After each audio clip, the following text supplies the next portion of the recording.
말씀은 역대상 17장 7에서 15절까지의 말씀입니다. 또한 함께 합독하겠습니다. 또한 내 종 다윗에게 이처럼 말하라.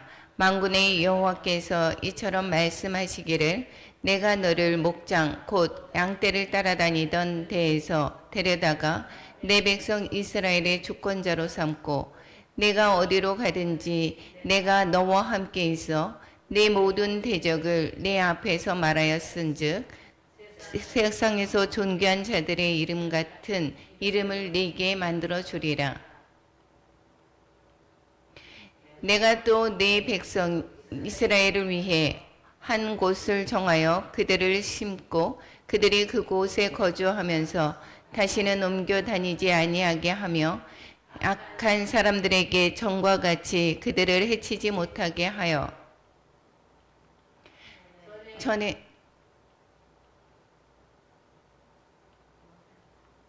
전에 내가 사사에게 명령하여 내 백성 이스라엘을 다스리던 때와 같이 아니하게 하고 또 내 모든 대적으로 내게 복종하게 하리라. 또 내게 이르노니 여호와가 너를 위하여 한 왕조를 세울지라. 내 생명이 연한이 차서 내가 조상들에게로 돌아가면 내가 내 뒤에 내 씨 곧 내 아들 중 하나를 세우고 그 나라를 견고하게 하리니 그는 나를 위하여 집을 건축할 것이요 나는 그의 왕위를 영원히 견고하게 하리라. 나는 그의 아버지가 되고 그는 나의 아들이 되리니 나의 인자를 그에게서 빼앗지 아니하시기를 내가 내 전에 있던 자에게서 빼앗음같이 하지 아니할 것이며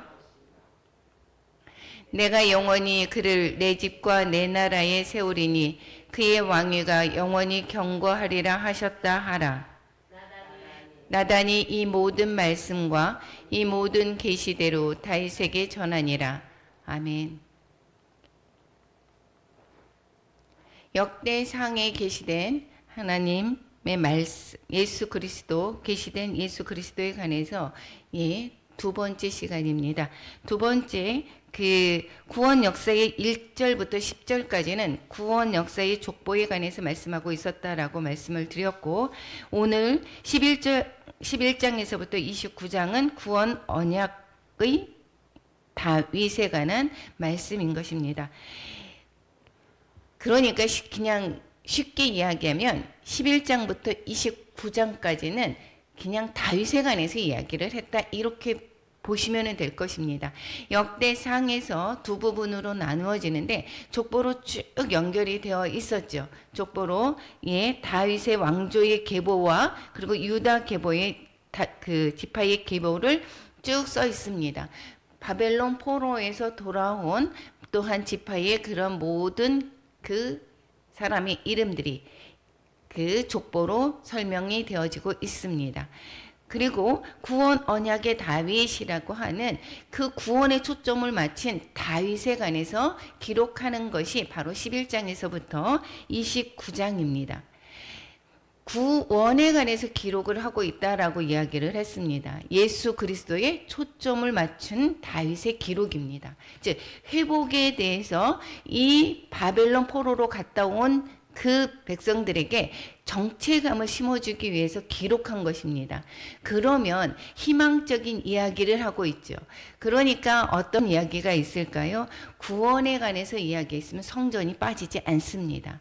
그 성전 안에 담겨진 언약궤가 있습니다. 그래서 그것은 또한 어떤 것에 기초를 하고 있는가? 이스라엘의 민족은 하나님의 언약의 말씀대로 움직인다라고 해서 언약과 성전에 관해서 말씀하고 있습니다. 그래서 구원에 관해서 말하고 있다라고 하면 꼭 성전이 이야기를 하고 있습니다. 그래서 이스라엘 백성은 이 성전을 지금도 이스라엘 백성이 회복이 되고 나서 성전을 지을 준비를 다 하고 있었지만 이 성전 건축을 아직 하지 않고 있죠. 그래서 이 성전을 지금 모리아산에 거기에 이슬람 성전이 있어서 그 성전을 비껴가고 다시 그냥 지을 것인지 옆에다가 지을 것인지 그 성전을 허물고 지을 것인지는 아직은 모르지만 그 준비를 다 해놓고 있는 것이 지금 바로 성전인 것입니다. 그래서 이스라엘 백성이 돌아와서 자신의 정체감을 찾는다라고 하면 성전을 꼭 짓게 되는 것입니다. 그래서 너희들은 어떠한 백성이냐? 하나님의 언약 위에 세워진 백성이다 라는 것을 심어주기 위해서 기록하는 것입니다. 그래서 보면 이 구원 언약이 다윗으로부터 이어진다라는 것을 가르쳐주기 위해서 이 다윗에 관해서 11장에서부터 29장 또한 길게 설명이 되고 있습니다.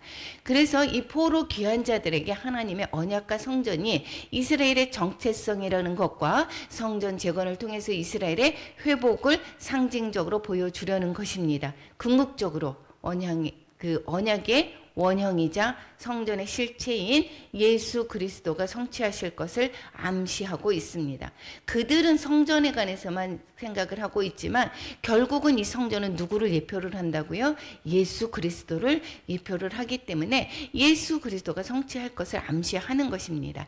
이 언약에 관해서 11장에서부터 21장까지 얘기를 하고 있는데 이 구원 언약이 그 구원 역사의 줄기는 이스라엘 왕정이 다윗 그 역사 속에서 흐르면서 다윗의 언약으로 이어져서 내려오는 것을 볼 수가 있습니다. 그래서 그것이 11장에서부터 21장까지의 내용인 것입니다. 이 언약에 초점을 맞추다가 보고 희망적인 얘기를 하다 보니까 인간적인 그 다윗에 관해서는 기록을 안 하고 있습니다. 그래서 밧세바의 사건이라든가 또 그 압살롬의 사건 이런 것들은 기록을 안 하고 있습니다. 그리고 그리스도를 예표하는 다윗에게 초점을 맞추기 때문에 언약궤와 성전 건축이 중심된 내용이 되겠습니다. 언약궤를 찾아온 뒤에 그 찬양하는 내용이 있습니다. 그것이 볼 때 이 16장 15절에서부터 17절까지인데 아브라함의 언약을 거기에서 영원히 기억하라 이야기를 하고 있습니다. 그러면서 이 이스라엘에게 하신 영원한 언약이다 이렇게 이야기를 하고 있습니다. 이 아브라함의 언약을 기억한다는 것은 이 아브라함에게 하나님의 그 초점을 맞춘 다윗의 마음을 싣고 있습니다. 하나님이 우리 백성에게 주어진 그 언약을 우리는 그 언약 밑에서 언약 아래에 세워진 나라이다. 그것을 기억하라라고 하면서 이 다윗의 찬양을 또한 담고 이 아브라함에게 언약하신 그 말씀에 근거해서 하나님은 어떻게 하느냐? 출애굽을 시키죠. 아브라함의 언약은 그런데 무엇이었죠? 복과 씨와 땅을 주겠다. 너희 후손에게 영원히 복을 줄 것이고 그 다음에 땅을 줄 것이고 또 복씨 땅을 주겠다 이렇게 이야기를 했습니다. 그런데 그 땅이 지금 애굽에서 종살이라고 있죠. 그 언약에 맞춰서 출애굽을 시킵니다. 출애굽에서 나와서 어떻게 하고 있죠? 성전을 짓습니다. 그래서 이 성전이 즉 하나님의 그 예표가 하나님이 너희의 약속과 함께 늘 한다라고 하는 것을 가르쳐주기 위해서 성막을 짓게 합니다. 그리고 그 땅에서 메시아가 탄생할 것이라고 미가서에서 이야기를 하고 있습니다. 그리고 그 언약은 어떻게 이어지느냐? 다윗이 그 아브라함의 언약을 기억하고 찬양을 하고 또한 성전을 또한 건축할 뜻을 비쳤을 때에 하나님이 기뻐하시면서 다윗에게 언약을 주십니다. 그것이 오늘 아까 읽었었던 다윗의 언약이죠. 너를 위해서 한 왕조를 세울 것이다. 그의 왕위를 영원히 견고하게 할 것이다. 이렇게 이야기를 합니다. 이것이 짧게는 솔로몬에게 이야기한 것이지만 솔로몬 한 왕에 국한된 것이 아니라 이 메시아 왕국을 궁극적으로 말씀하고 있는 것입니다. 그래서 이 다윗 언약을 기억하고 이 아브라함과 다윗의 그 언약에 따라서 이 메시아가 온다라고 하는 것을 우리는 알 수가 있습니다. 그래서 이사야서에서 이새의 줄기에서 한 싹이 나며 그 뿌리에서 한 가지가 나서 결실할 것이요 메시아의 그 예언을 말씀하고 있죠. 그래서 아브라함에게 언약하신 약속의 씨가 이새의 줄기에서 나오는 한 싹으로 예수 그리스도께 연결이 되고 있고, 그것은 이 이사야가 예언한 700년 후에 그 예수 그리스도가 아브라함과 다윗의 자손 예수 그리스도의 계보라라고 하면서 이루어지는 것을 우리는 알 수가 있습니다. 이 다윗 언약의 핵심은 계속해서 무엇이라고 얘기했죠? 언약의 의미에 담겨져 있습니다. 이 언약의 핵심이 무엇이냐? 이것은 새 언약이고 또 새 사람이고 새 생명으로 또 만들겠다 이야기인 것입니다. 그러면 이 언약계의 구속자적인 의미가 그러면 무엇이냐? 언약계 안에 뭐가 들어있어요? 두 돌판이 들어가 있었고 아론의 쌍난 지팡이가 있었고 만나가 있었습니다.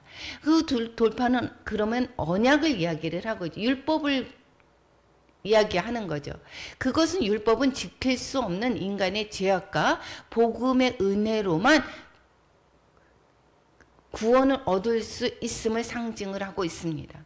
그래서 율법을 상징하는 두 돌판은 지킬 수 없다. 그래서 구원은 은혜로만 구원될 수 있음을 상징하기 때문에 새 언약에 관해서 말씀을 하는 거고, 이 아론의 쌍난 지팡이는 그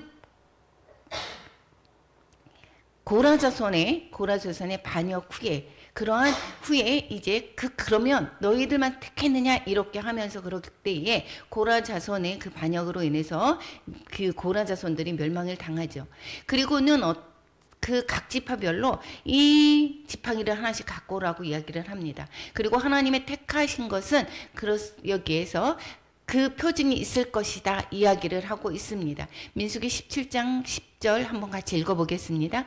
여호와께서 또 모세에게 이르시되 아론의 쌍난 지팡이는 증거계 앞으로 도로 가져다가 거기 간직하여 반역한 자에 대한 표징이 되게 하여 그들로 내게 대한 원망을 그치고 죽지 않게 할지니라.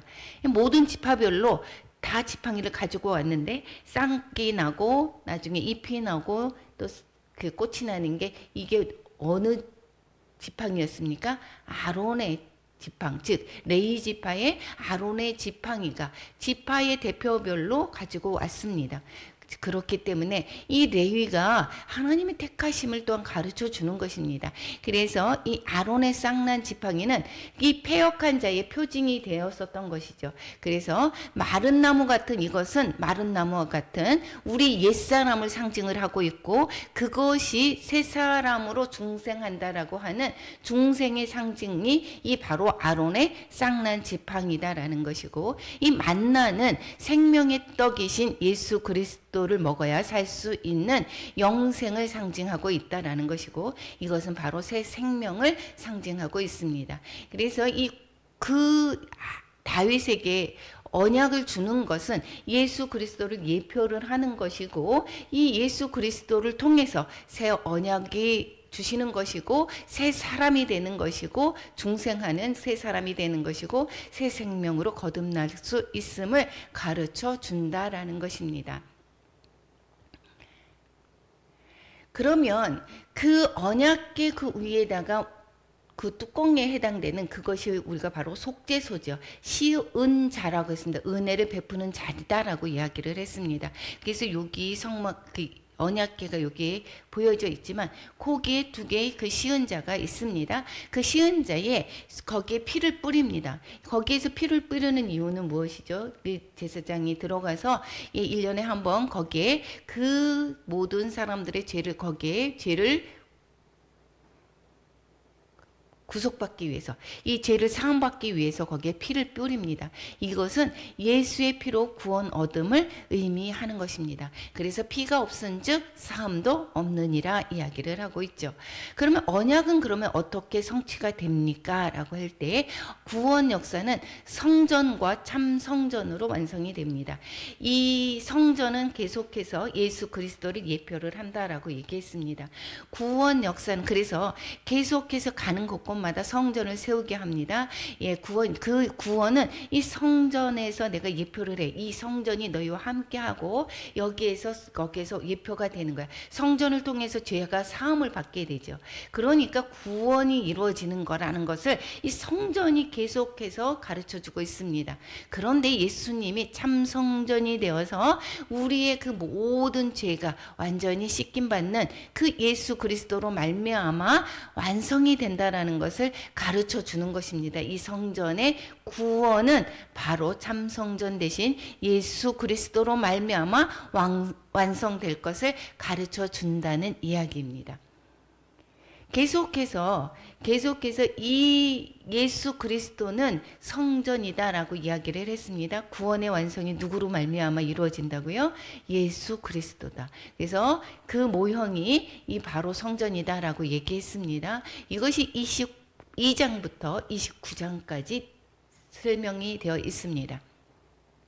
다윗에게 주신 메시아 구원의 언약의 확증은 바로 성전이다라는 것입니다. 성전에서 나중에 이루어지게 되는 거죠. 참 성전 대신 예수 그리스도로 말미암아 이루어지는 것입니다. 다윗이 언약을 했습니다. 그러면 다윗이 꿈꾸는 것이 바로 무엇이었습니까? 성전. 그것은 성전을 통해서 구원이 이루어져, 즉 확증이 된다라는 것입니다. 그래서 꼭 언약과 그 성전은 같이 이어져 나가는 것을 볼 수가 있습니다. 이스라엘 백성을 애굽에서 구원하신 하나님은 그 백성과 언약을 체결하시고 언약의 증표로 어떻게 했습니까? 성막을 짓게 했죠. 그때도 이 이스라엘 백성을 애굽에서 구원해 냈습니다. 그리고 나서 너희들 그 언약서를 가져다가 이 모세가 이제 백성에게 이제 갖고 왔습니다. 낭독을 하고, 그리고 그 언약을 너희들 우리가 다 지키겠습니다 하고, 그리고 거기서 모세가 그 피를 가지고 백성에게 뿌리면서 언약을 체결합니다. 그리고 그 체결한 뒤에 어떻게 하냐? 내가 거할 성소를 그들이 나를 위해서 지켜라라고 이야기를 했습니다. 그리고 그 내게 보이는 모양대로 장막을 지으라라고 얘기를 했습니다. 그래서 여호와가 지시하신 대로, 여호와가 말씀하시는 대로 성막을 짓게 됩니다. 이것은 무엇이냐? 내 언약의 그 증표로 이 성막을 계속해서 짓게 되는 것입니다. 그러면 이 다윗과 언약을 이제 체결했습니다. 다윗에게 언약을 체결하고 나서 이것은 또 아라우나 타작 마당에서 이 성전터에서 번제와 화목제를 드리게 하시고 불로 응답을 하십니다. 그럴 때 응답을 했을 때에 거기가 바로 성전터가 되는 것입니다. 이것은 성전터가 됐다. 이것을 이렇게 했을 때에 이 다윗에게 언약을 했었죠. 근데 다윗이 죄를 범합니다. 어떠한 죄를 범했죠? 인구 조사를 하게 됩니다. 그래서 이 자신의 그 힘을 과시하기 위해서 인구 조사를 하게 됩니다. 하나님이 지시하신 그 인구 조사가 아니라 자신의 힘을 과시하기 위한 인구 조사를 했을 때 하나님이 온역을 일으키게 하죠. 그 온역을 거기서 그 막는 온역에서 구원하는 일들이 무엇이었습니까? 아라우나 타작마당에서 번제를 드리는 것이었습니다. 즉 죄를 구원하는 것이 바로 무엇입니까? 제사입니다. 그래서 이 제사가 어디에서 지내졌습니까? 그때는 기브온 산당이 있었습니다. 그래서 솔로몬이 기브온 산당에서 1000번제를 드렸죠. 그래서 계속해서 그 사람들이 1000번제 기브온 산당에서 드렸는데 그 하나님은 거기에서 제사를 드리게 하지 아니하시고 아라우나 타작 마당에서 그 값을 사고 거기에서 거기에서 번제단에서 그 번제와 화목제를 드렸을 때 하나님이 거기에서 받으십니다. 이것은 거기가 바로 성전터가 될 것이다 라는 것을 가르쳐 주고 있고, 또한 이 성전을 건축하도록 다윗은 만반의 준비를 다 합니다. 그런데 이 다윗이 너의 힘으로 짓지 말아라. 너는 지을 수가 없다. 라고 얘기하고 솔로몬에게 그 성전을 짓게 하죠. 너는 피를 많이 흘렸기 때문에 너희의 자손, 솔로몬이 성전을 짓게 하도록 하라라고 이야기를 하고, 이 다윗은 성전을 만반의 준비를 다 하게 됩니다. 그래서 다윗이 죽기 전에 이 성전에 그 모든 준비 많이 준비하였더라 이렇게 이야기하고 성전은 솔로몬이 건축하도록 합니다. 하나님의 지시대로 그래서 솔로몬이 7년에 이어서 7년에 걸쳐서 이 성전을 건축하게 됩니다. 이 성전이 바로 이 이스라엘의 그 정체성을 말씀하고 있다라는 것이고 하나님이 그 이스라엘을 지키시고 그리고 구원하실 것이다라는 것을 가르쳐 준다라고 얘기했습니다. 성전이 짓는다라고 하는 것은 하나님이 너희를 구원하실 거야 이 얘기를 하고 있는 거죠. 그것은 바로 예수 그리스도를 예표하기 때문에 그래 너희들을 누가 구원하신다고요? 예수 그리스도께서 구원하실 것이다 라는 것입니다. 그래서 이 성전의 실상은 예수 그리스도가 영원한 왕위에 오르실 것과 하나님이 거하실 보이지 않는 참 성전의 건축자인 것을 예표를 하고 있는 것입니다. 오늘 그 성전의 그러면 구속사적인 의미는 그럼 바로 무엇인가? 성전의 구속사적 의미는 이제 처음에 출애굽을 했을 때 성막을 건립했다라고 얘기했습니다. 이 출애굽해서 건립한 나와서 성막을 건립했을 때는 출애굽은 무엇을 의미하죠? 구원을 의미합니다. 그래서 이 성막은 구원을 의미를 하고 있습니다. 성전 바로 바벨론 즉 바벨론의 포로로 갔다가 다시 돌아왔을 때의 성전의 수룹바벨을 통해서 성전을 제거를 하죠. 이것은 구원의 삶을 말씀하고 있습니다. 그리고 이 세상을 떠날 때 마지막 때에 참 성전이 온전히 세워져서 예수 그리스도로 말미암아 온전히 세워지는 그 참 성전 구원의 완성을 말씀하고 있습니다. 그래서 이 성전은 예수 그리스도를 예표한다라는 것을 꼭 기억하시기 바랍니다. 이 마지막 전체에서 보면 이 역대상 11장부터 29장은 언약과 그리고 성전에 관해서 말씀한다라고 얘기를 했습니다. 이 다윗의 언약 즉 이것은 여자의 후손 아담의 언약이 즉 아브라함에게 이어지고 아브라함의 자손인 그 다윗의 자손으로 이어지면서 그것은 예수 그리스도에게 초점이 맞추어지는 것입니다. 그리고 여기에서는 그 언약은 어떻게 되느냐? 다윗의 언약은 하나님의 궤를 찾아오는 언약궤로 또한 나타나지고 그리고 여기에서 성전에 관해서 성전 준비로 이어지는 것을 볼 수가 있습니다. 이것은 구원의 언약에 관해서 확증하는 것은 다윗의 언약의 확증인 것입니다. 이것은 어떻게 하느냐? 성전터 아라우나 타작마당에서 성전에 거기 터가 되는 아라우나 타작마당에서 또한 그 번제를 드리면서 인구조사의 죄로 인해 발생이 됐던 전염병을 여기에서 이제 그치게 되는 것을 우리는 재앙이 그치게 됩니다. 그래서 예수 그리스도로 말미암아 우리가 받았던 그 모든 죄들이 어떻게 해요? 그쳐지게 되죠. 죄가 완전히 사함받게 되는 것을 예표를 하는 것입니다.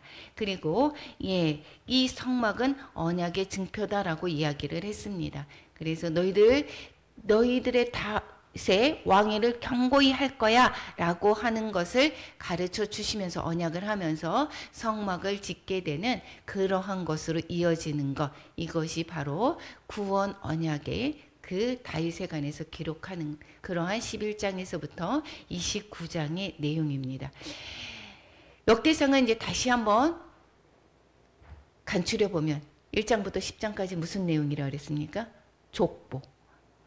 구원은 족보로 이어지는 것이고 이것은 생명책에 기록될 우리의 그 이름, 생명책에 기록될 우리의 구원받은 또한 백성들을 또한 예표를 하고 있습니다.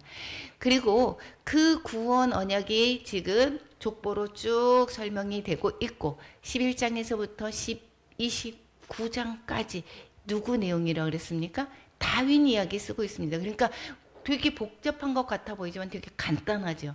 역대상은 족보 이야기와 다윗 이야기가 있고 다윗은 어디에 초점을 맞춘 거라고 얘기했습니까? 언약과 성전 이야기라고 얘기를 했습니다. 그래서 이 역대상에서는 밧세바 이야기, 압살롬의 이야기, 이것은 기록하지 않고 있다라고 이야기를 하고 있습니다. 그래서 이 역대상에서는 회복에 초점을 맞추므로 말미암아 이 성전에 관해서 중심으로 쓰여지는 것을 볼 수가 있습니다.